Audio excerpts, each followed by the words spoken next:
What might work for your business is sending out 500 cold DMs every day.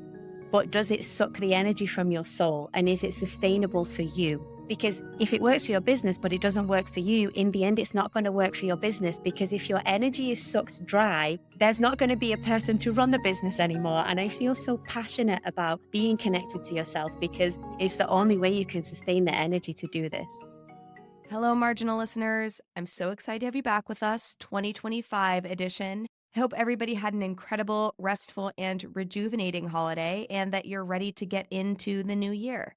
Today's episode, I'm not going to lie, it's with a friend. It's with a really close friend. And it's pretty obvious when you listen to us talk. We met in a professional capacity, but very quickly it was obvious to us our relationship spanned much, much more than that. Leoni Parkinson is our guest to date. She recently shared some professional news with me. And upon doing so, I was like, you need to get on the podcast as soon as possible. With that, I'm so excited to have Leoni on with us. Leoni is a performance marketing strategy and breathwork coach. In today's episode, we dive into Leoni's non-linear career path, which includes jobs in e-commerce, marketing tech, and even early childhood ed in Shanghai, of all places. We discussed Leoni feeling disconnected from herself, which led her to move cross country on more than one occasion, that is, until the pandemic, which is when she also discovered breathwork. Leoni shares the lessons she learned when starting her own breathwork coaching company and her own performance marketing company, and how she ultimately decided to pause business ownership and start operating from a place of abundance this year. If you're looking for conversation between friends around self discovery, career transition, or entrepreneurship on your own terms, you're definitely not going to want to miss this episode. So, with that, I'm so excited to get into it. And thank you so much, Leoni, for everything you share with our audiences today. I met you because LinkedIn has become a weird, weird place these days. It's really been infiltrated by the chat GPTs of the world. And it just kind of feels like a land grab for how can you self promote as much as possible. Yeah. And when you find someone that actually meaningfully engages with other people's content, wow, does it really stick out? As you can probably imagine, that's how I met Leoni. She was leaving very, very thoughtful comments on other people's posts, not in a way that she was just trying to promote her services or her offerings. I mean, from there on out, I think I commented on something, you commented on someone else's post, and then you slid right into my LinkedIn DM. Yeah, we basically had a conversation on someone else's post, and I was like, I like her. I like her energy. Let's meet and be friends. I know. And it was just my wildest dreams realized because, again, I had just gotten so disillusioned with what I was seeing on LinkedIn. I mean, I'm not going to lie, I'll be on LinkedIn and sometimes I'll DM people, and it's very clear that they're only happy to have conversations with me out loud in front of an audience. Totally. And I've even had it where people will comment on your LinkedIn posts as a way to negate what you're saying or to try to as though they're starting some kind of discussion or some conversation. And then I've commented back because I'm like, let's totally have a conversation because I'm also open to like learning. I'm interested in what other people's perspectives are. But then the discussion, the conversation ends there because then they don't want to end this. It's as though they're just trying to comment on leave one comment on as many posts as possible. And the minute that a conversation opens up, they're not interested anymore. And I think that's what I also noticed about LinkedIn, which is why when I met you and some other people that we've got in our humans in business group, that was when I wanted to like hold on to these people because you guys were providing the depth that I was missing when I was doing all of the content creation on LinkedIn. Yeah. And as Leonie mentioned, what we did is we quickly acknowledged, hey, people like us are few and far between on these platforms. What if we curated a group of people like us who are looking for mutual value exchange and to not just self promote? And that's what we did. And I think we kicked that off in the summer, and we've been meeting Yeah. monthly since August or September now. Yeah, yeah. Yeah, it must have been June or July when we did that because I remember it was back in Manchester when I was back in Manchester when we decided to do it and I was there at the beginning of summer. So yeah, that was Yeah. a good idea. I'm glad we did that. I know, go us. Wow. I can't wait to see I can't wait to see what other ideas we have. But I think it's so essential too, and a big reason we started it is because you and I are both entrepreneurs. And in many ways that can be not only frustrating, but isolating, Mhm. particularly if you have other people in your life who are not entrepreneurs.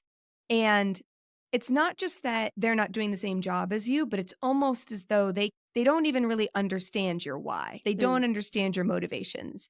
So to feel deeply misunderstood by a lot of people in like your family circle or your friend circle necessitates this need to connect with people who do really understand your reason for doing what you do. And so that's what I love about our group too. We're all people who have launched into entrepreneurship, and to have that community as an entrepreneur is so essential. yeah, 100%. I mean, I even had it earlier this week. We had like a dinner with a friendship group, and then everybody was going out drinking afterwards, and I didn't go. And this is, I'm not judging anybody for their choices. If they want to go out, they can go out and drink on a Monday night. That's totally fine. But then somebody said, "Oh, you're so disciplined. I don't know how." Like they couldn't understand why I didn't want to go. But the next day, I was doing like strategy sessions. I was also kicking off my own podcast. So I was like, I do not want to go live with a gravelly voice and a hangover, because it's not the way that I want to show up. Again, no judgment to anybody else doing this, but I could just see at that point that there was this disconnect between the choices that I make because I want to work on these projects, and the choices that other people make because they have other things that they get enjoyment out of and other things that they want to invest their time doing. But like you said, if you don't have these kinds of people that are also working on similar projects and in similar ways to you, I've even had it in the past where you come away and you think, "Oh, is there something wrong with me? Like, why do I not want to, go out and do that kind of thing?" And it can in that way be very isolating. And sometimes if you're not grounded enough in your values, and you can have the people pleasing tendencies, which I hold my hands up. I lived a long time as a people pleaser. It can be very difficult to set those boundaries for yourself and say no, and it becomes easier when you have people around you that are also doing the same thing, right? When you can come in and you can say, "Oh, I had to make this difficult decision and not go out with my friends this weekend or something because I wanted to work on something." It can help to have these people who said, I've done the same thing. I've been in your position." Yeah. I'm so glad you bring up people pleasing, because any entrepreneur who's a people pleaser, you really have to reckon with why that's the case and how can you let some of that go. And it's the beautiful thing about entrepreneurship, because I think you really have to shed different habits and really look inward. And I feel like that level of introspection might not be as necessary when you choose a different career path. And that's not to say that entrepreneurship is like a more enlightened path or we're far more self-actualized than anyone else, because trust me, that's absolutely not the case, particularly in my scenario. But at the end of the day, if somebody feels violated by decisions you're making in your life, the reality is those choices you're making are making you happier. There's something we need to further scrutinize there, because the people that you surround yourself with, the ultimate thing that they should care about is your happiness.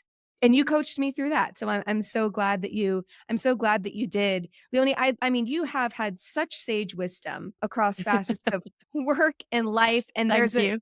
there's a reason for this. And I would love for you to kind of get into a little bit of your backstory as to how you got here and developed some of these insights. If you want to go all the way back to Leonie from inception, tell us a little bit about your childhood and growing up. Yeah, thank you for noticing my sage wisdom, and I'll also get into where that developed, because that actually, I guess, developed in the last 5 years when I did a lot of inner work, a lot of self discovery. But yeah, I mean, when I was a child, I was always, and this is something that this is something that I've learned as I was growing up.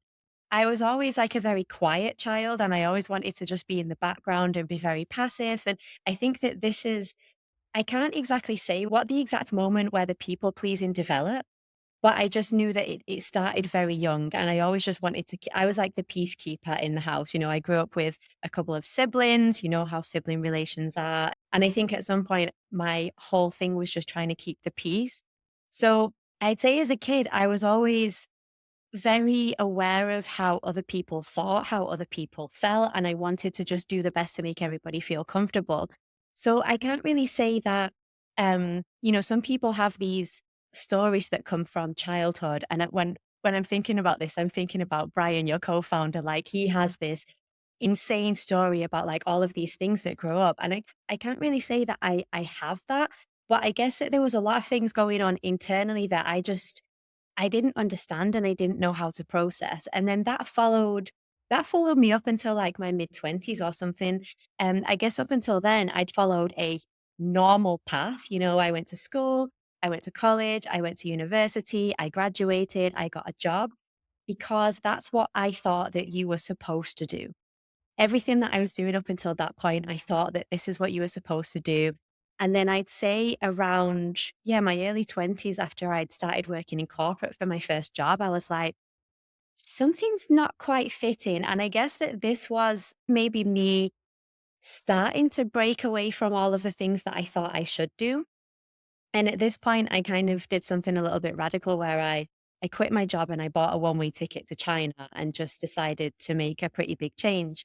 This was before I'd done a lot of work on myself. So, but I just felt this immense pull and I didn't really understand where it was coming from. And it was super scary for me to say that to people because at this point I was still in my people pleasing phase. It was I was living in one of the biggest contradictions that I'd ever lived in because on the one hand, I was feeling this really strong pull to just quit this stable job that I had that people were like, why are you doing that? You've got this safe job, security and all the rest of it. And you're going to move to China on a one-way ticket where you don't really know what's going to happen there. So on the one hand, there was the people pleasing part that was really thinking about what everybody was saying. But then on the other hand, this thing inside me was so strong that I was like, I just have to do it. The only way I can describe it was like a splitting, I guess, in my personality. That is the only way I can describe it. And I guess that was the first time that I really started to make decisions for myself where I was like, fuck this, I'm doing this. And I can't say at that point I was fully in the place where I don't care what other people think of me because there was a huge part of me that did. But that was the first time where I started to listen to myself and be like, I'm doing this, even though it's uncomfortable, even though I'm going against what other people expect of me, what society expects of me.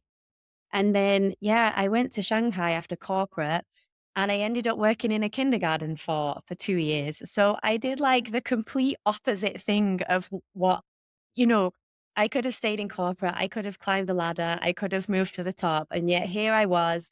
There was always one memory that I have where this is quite a funny story where like two little kids were playing in the gym hall and they ran at each other and they bumped into each other and one kid, his teeth popped out. It was his baby teeth, so that's fine. And I just remember like it was I don't know, a Thursday afternoon and I was like picking up a kid's teeth off the gym floor in China, in Shanghai. And you just have this moment where you're thinking, how did I get here? Do you know, what, Mm. not in a bad way, like not in a bad way of judging myself, but I was thinking, oh, it's so funny. I don't even know how I ended up here. Yeah, that is such a I can imagine how that visual would stick out in your memory, and I know exactly what you're talking about. When something you're experiencing is such a foil to your previous self or your previous life, yeah, those moments are so salient. It makes me think about I don't know, you mentioned, I don't know why I necessarily made this choice, and I had this, like, splitting or this disengaging of, like, my new self from my previous self, and as somebody who and I've been open about this on the podcast, who's struggled with mental health or, ever since she was a teenager, I do think and let me know if this is true of your situation, I do think there is a point at which when you are so deeply unhappy or dissatisfied with something in your life, you get to a point where you say to yourself, I'll do anything to just not feel this way anymore. I Yeah. don't care what it is. I've been asked this at times by like my husband when I've been going through, some depressive episodes. Like, what do you want? Abby, what do you want? What will make you happy? And I can't give him the answer to that question, but what I can say is all I know is what's happening now is not working. It's this impetus to get you to just try something radically different because at that point you almost have nothing to lose. Going through the motions of what you're doing currently is just kind of getting you further and further in this cycle of unhappiness. So that's when I feel like sometimes a lot of these radical shifts and these radical ideas come about. You absolutely hit the nail on the head, because I've done that a second time, and I'll get to that in a moment. But you're right, and I think before I went to Shanghai, I think I was so disconnected from myself at that point that I didn't know that I was unhappy, and I didn't know that I was people pleasing. I didn't know that I had all of these like anxieties and these feelings inside. My body was showing me because, like, at some points, my face was covered in eczema. I wasn't sleeping properly. But if you would have asked me at the time, are you happy? I would have said yes, because I was such a people pleaser that I think it was even the concept of saying, no, I'm not happy. Part of the thing that I thought I was supposed to be was also happy. Get a job in corporate, graduate from university and be happy. So if somebody would have said, are you happy? I would have been, of course I'm happy because that's what I'm supposed to be right now. So at that point, I couldn't even admit to myself. And I think hands down, moving to China was one of the best things that I could have done because it was the first step in helping me to reconnect with myself. Because you put yourself in all of these situations, and I'm talking about more difficult situations than picking teeth up off the gym floor, but trying to communicate, having to rely on yourself in situations where you cannot speak the same language and things like that. Stuff like that helps you to reconnect to yourself and understand like who you actually are, how you want to operate, because all of a sudden you're operating in a place where you're not with all of the family and the friends and in the parameters that you grew up in and that you had to people please. You're all of a sudden in this place where you get to decide how you want to live. And I mean, I'm not saying that anybody in my past was really like heavily putting their expectations on me. I was putting other people's expectations on myself for some reason. But there was when I was there and I was on my own pretty much, or like I was making new friends, there was nobody's expectations that I could project onto myself. So that was, it was one of the best things that I'd ever done. And it's, as I said, it started on this journey that I was on to discover who I really was.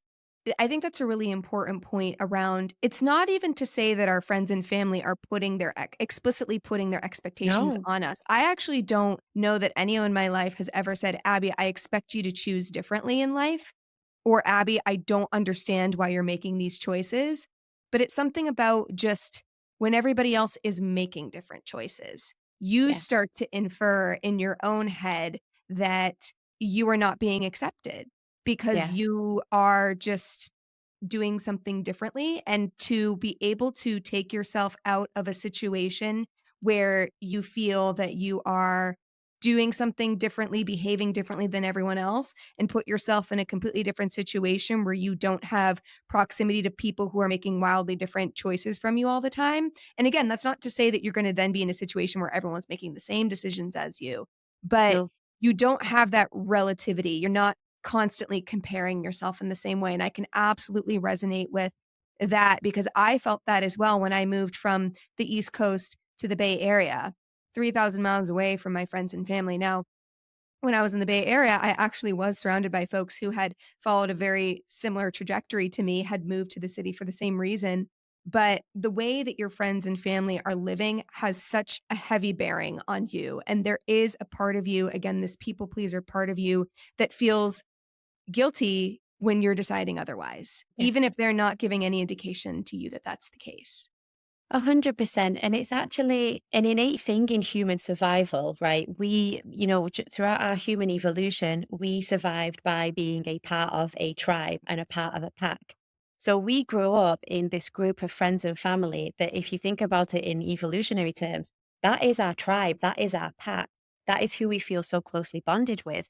And, in millions, however many years ago, I probably need to check on the human evolution timeline when I when I finish this conversation. At some point, if you went against the tribe, you would get rejected and your chances of survival would be reduced. So we do have this thing, this innate need, let's say, to fit in. And that's why when it's our friends and family and people that we've grown up around, it is so much stronger that we want to fit in and we want to please, because that was our safety bubble. Yeah. When we were growing up, when we came into the world, this was our safety bubble. So that's why the bond that we feel is stronger.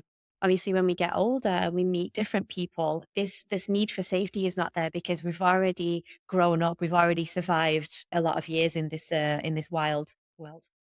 Yeah. Thank you for so eloquently describing what I was trying to convey. But it makes perfect sense. You will get rejected if you do not assimilate to or you do not mirror that of other people in your tribe. So, of course, that Yeah. triggers a fear response in the person who is diverging from the pack. Absolutely. So, okay. So you went to China. You felt that wow, what am I doing here? This is a complete new reality, but I feel more in tune with myself than I ever have. So Yeah. continue down that journey with us. Yeah, so, I stayed thanks for thanks for bringing me back on track. I think I got a bit excited there. Yeah, so I stayed in China for 2 years. I went on yeah, I did all of the self-discovery. I'd still not quite understood the whole people-pleasing concept at that point. I just knew that I was becoming more connected to myself and understanding who I was. And then after 2 years in Shanghai, I made the decision to move to Berlin, and this was a geographical choice that I wanted to be closer to my family because, Shanghai is like the complete other end of the world to where I grew up, and it was taking 1 to 2 days for me to get home to visit my family, so I was like, "Okay, I'm gonna move a little bit closer in location."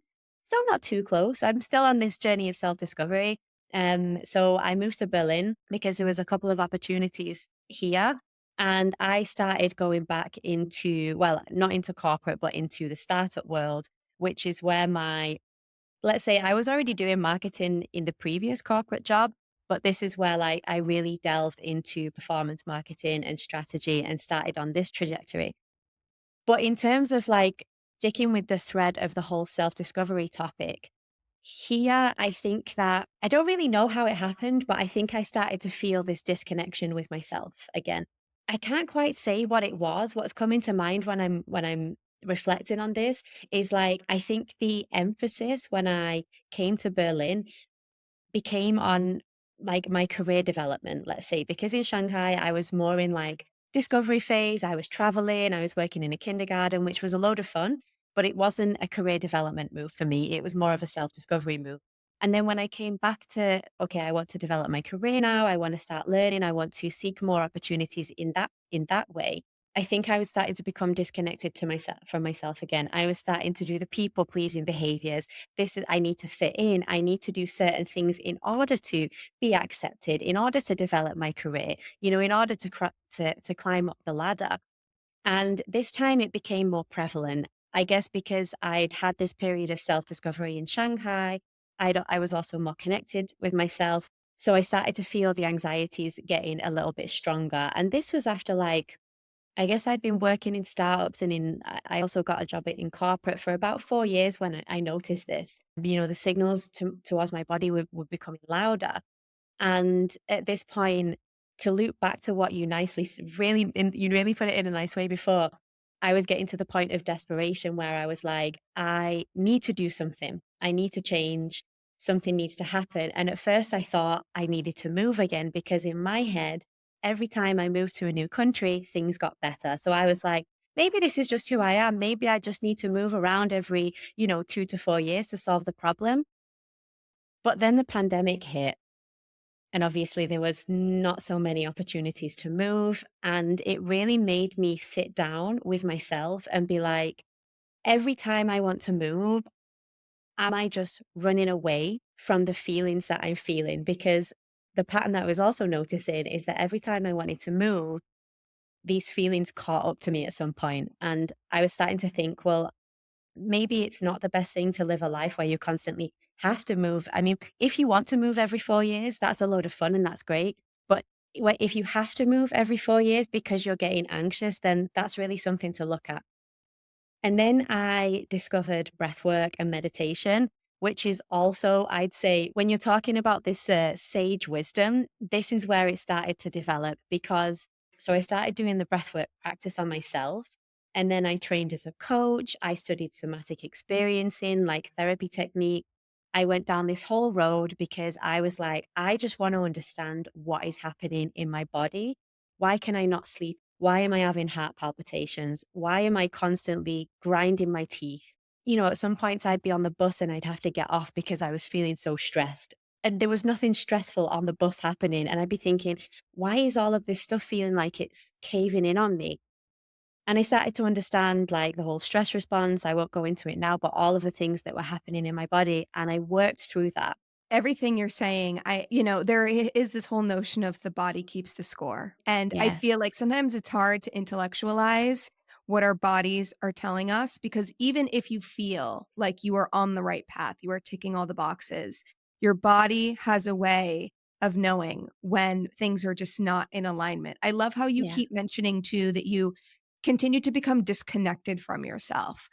And Yeah. I think, yeah, when you're not living an integrated existence, when you're not living with integrity, meaning you are living your life in a way that is true to your inner knowing. And I know this can sound a little bit elusive or woo woo, but for folks who felt it, I think they really get it because when you're Yeah. basically denying yourself the things that you actually should be doing as a person and the things that actually make you feel like a whole person, things just start to happen, right? Like the teeth Yeah. grinding, though you and I have talked about having our hair fall out. And I do think more and more people can empathize with this now because of the burnout culture we're seeing, not just Yeah. in corporate, but even with entrepreneurship. I just think that this is such a timely conversation for us to be having now because I feel that so many people in whatever work settings they're in, they are feeling disconnected from themselves and their bodies are starting to illuminate that to them. 100%. And I think this is the perfect segue because you and I had a little talk about what potential topic we might want to discuss on the podcast, which was exactly the entrepreneurial journey. But actually, let's put a pin in that because I'm just going to finish. I'm just going to finish my story, and then I want to Please go do. into that. Yeah, I got excited and almost jumped to the topic, and I was like, wait a minute, we're missing a bit here. Sometimes I have the tendency to jump around, so we must keep coherence here. So yeah, I trained as a breathwork coach. I went down. I love learning. I love learning. So I did all the courses. This was on the side of my corporate job. So it during the pandemic when everybody, well, not everybody, but when a lot of people were furloughed, I was working from 9 to 6. And then after work, I will be doing my courses. I will be doing my practicum for my breath work. I was constantly on my laptop just doing different things. It was probably one of the most intense periods I'd ever lived through. Because also when you start doing breath work of this extent and doing these kinds of practices, all of your, let's say, bottled up emotions come to the surface to be processed. So there was a 7 month period where I was probably processing stuff that I'd have been holding on to for my whole life. And it was all just coming out at once. So it was a slightly unstable time for me in terms of like emotions. But the main thing is that we got through it. And I feel like it built the groundwork for entrepreneurship, for all of the instability that comes along with that, because I knew that if I could hold myself through all of that, I was like, okay, you've got this girl. You can hold yourself through probably most of the things that life is going to throw at you. And once I'd qualified, I decided that I wanted to get breathwork out to the world. So I quit my corporate job and I took a part-time job still in marketing. And this is where we get into the more interesting stuff for the entrepreneurial part of the story, let's say. And I wanted to share this because I think that when you become an entrepreneur, there is this idea that you should be working full time on the business that you are running. And I want to share this because I want to normalize the fact that it is not always possible to work full time on this project, on the new project. I still needed to be able to sustain myself in terms of paying my rent, paying my bills, feeding myself because I'm a girl who likes to eat. So I decided to take a part time job. Also, I took a part time job still in performance marketing strategy because I do love it. I love performance marketing, I love business strategy. And I was lucky enough to be able to get a job where I was able to do that and also work part time while I focus on the breathwork stuff. So for 2 years, I spent Monday to Wednesday doing performance marketing and strategy, let's say. And then Thursday, Friday, evenings, weekends, whenever it popped up, I was doing, building my online presence on Instagram as a breathwork coach, trying to get that out into the world. Speaking a lot about people pleasing, because I feel like breathwork was one of the things that helped me to break the people pleasing pattern because it was one of the things that helped me to get in touch with what I wanted and what I needed. What a wonderful combination to be pursuing some more traditional type work and breath work, right? Because I could see how those two would actually be very synergistic. I mean, even folks who might still work in traditional corporate environments, they don't necessarily need to be a breathwork coach, but to have that daily practice while you're in corporate, wow, I mean, what a incredible grounding exercise to have. But thank you so much for bringing up the point around entrepreneurship full time is not for everybody. I actually would venture to say it is not for most people because Yeah. not everybody comes from generational wealth. Not everybody had a previous crazy exit at their last startup. Not everybody was making multi six figure salaries, compounded by an amazing severance. That was my situation. And I was really fortunate to be in that situation. But I know I come from an immense place of privilege saying that. And I think there's this notion that as a founder or as an entrepreneur, if you're not all in on your business, you're not all in on your business. If you're not quitting everything else to make space for that one thing, there's no way it can be successful. And that is one of the most damaging narratives. I mean, for most folks, that is just not a feasible way to be a business owner. So I think we just need to dismantle some of this rhetoric that's coming out about if you want to be a good founder, if you want to take your business seriously, you need to eliminate any other streams of income because what that is going to mean is that we have a lot of entrepreneurs and business owners who look exactly the same, who come from the exact same backgrounds. And we're not going to introduce any level of diversity of perspective when it comes to business ownership if the only people who can financially sustain their own businesses are the ones with heaps and heaps of money in their savings account that they're willing to just burn through in the process. 100%. And it can be such a dangerous thing to tell people like, oh, just quit your job or quit your stream of income. Because, and I'm going to loop this back to anxiety and all of the stuff that I learned when I was studying like breath work and the nervous system. When you cannot take care, I'm thinking of Maslow's hierarchy of needs right now. When you cannot afford to take care of your most basic levels of need, food, clothing, housing, or when your income stream goes, your brain and your body go into survival mode. And the decisions that you're able to make in survival mode are never going to be as good. You're never going to be able to think as clearly as when you know, okay, my needs are taken care of, right? My needs are taken care of. I don't need to worry about that. When you're making decisions from survival mode, it's going to be all speed, panic. And those are definitely not the best decisions that you need to be making in your business, especially in the early stages, in like the founding years. These need to be decisions that are made from a clear head, like slow thinking. I will die on this hill that people need to stop saying, oh, just quit your job and it will happen, because it is so dangerous to say that to people. Yeah, completely. And like you said, if your business isn't ready to pay you yet, you shouldn't be making decisions from a place of scarcity and disparity. And if that is your motivator, right, is just this incessant need for money, you're going to start to take your business in a direction where it meets the needs of you and not the needs of your customers. And then you're Yeah. basically just set up for failure as a business owner. So yes, giving yourself that runway, permission to take your time with your business and make very strategic decisions about your business, not from a place of lack, it's going to make for a way better business. And to be honest, that was my first time starting a business on my own. So, of course, I made all of the mistakes. And this is another thing that I'd like to share because I think people do not talk openly enough about oftentimes online, we see these overnight successes. And Yep.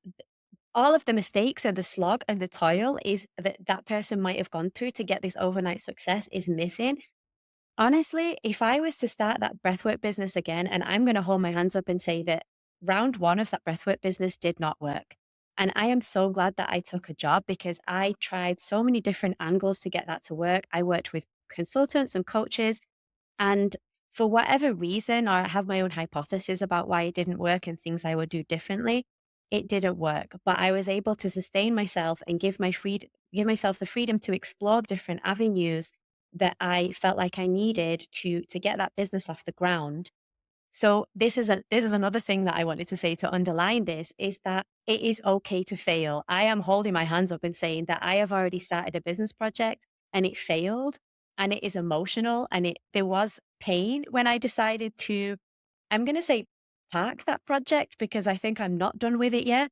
But I had to let go of that. And that was another thing about emotional regulation that I had to go through about thinking, oh, well, I must be a failure. I must be a failure because I wasn't working on the business full time. I must be a failure because I didn't manage to get it off the ground. But the fact of the matter is that failing is so normal and it does not reflect on me as a person. It doesn't reflect on you as a person. It doesn't reflect on anybody as a person if a project doesn't work because there's a million reasons why it might not have worked. I think we can reframe it. It's not that it failed, right? Because you said this is more of like a comma or a pause. It's a punctuation in your story, but it is not the end of your story with breath No. work. Like you can always take a pause in certain entrepreneurial paths and then start them again later. And if you do ever re-engage this part of your business, right, you're going to come in with so much institutional knowledge that you would have Yeah. never had you not started it in the first place. And what you have is signal. I think that's how we need to reframe looking at data points around our business. There's nothing negative or positive about the data No. points and the feedback you're getting around your business. It's just signal around what's working and what's not. And that is one thing that you do want to detach from your own self-concept. That is one way you want to disengage because that feedback has nothing to do with you as a person. I love that at this point, maybe it's a little bit hindsight's 2020 at this point. I'm not sure if at the time you did feel feelings of failure, but Yeah, I felt all of those feelings. I felt like I was not good enough. I felt like there was something wrong with me for not being able to fit. At one point, I felt like I was banging my head against the wall because I was trying all the strategies. I was trying all the strategies that you see online, all the business coaches, all of the things that they're telling you.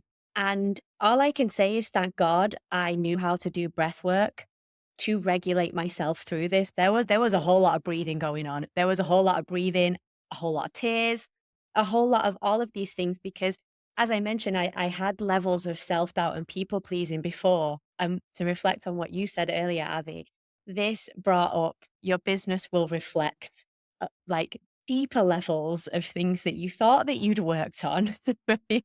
That you yeah. thought you'd let go of. And that is exactly what happened. So it was another layer of, let's call it healing that needed to happen, another layer of emotional processing that I needed to do. And I'm grateful that I got to do that because it helped me to become more solid within myself. Another thing that I would also share, another learning about that is that you can listen to all of the advice, but there is so much conflicting advice because what works for one person might not work for another person. All it is about testing different strategies and seeing not only what works for your business, but what works for you as a person. Yeah. Because what might work for your business is sending out 500 cold DMs every day. But does it suck the energy from your soul? And is it sustainable for you?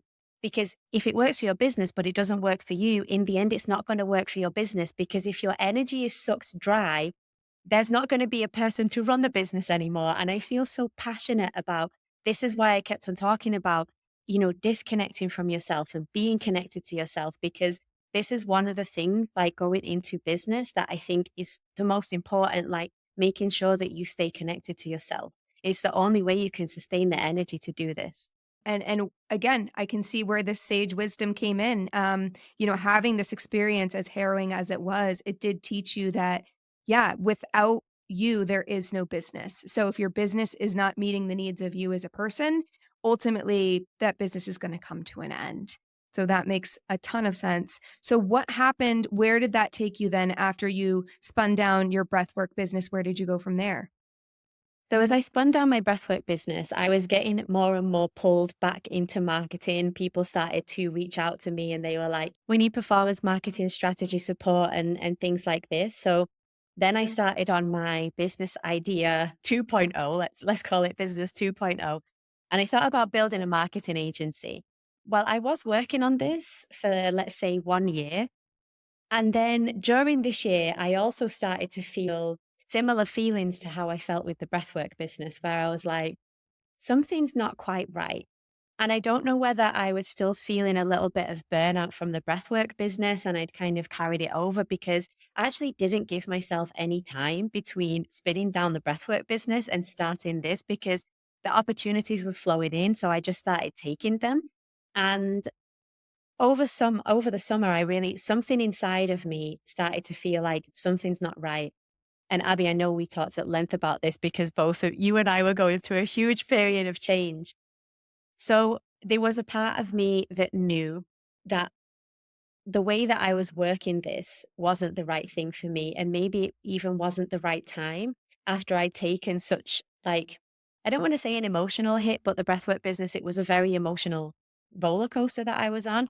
I just knew that what I was doing right now was not the right time and the way that I was running the whole thing and trying to figure it out. And I just knew that I needed to maybe take a step back from entrepreneurship.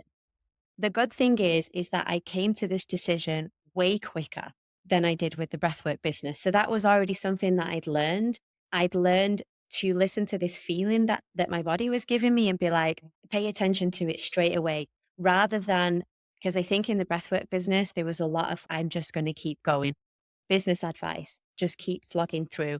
Don't Yep. just keep slogging through, right? Mm. There is a fine line between pushing yourself too hard and listening to your body. So I listened to the signal, and I also decided to power down doing the marketing agency.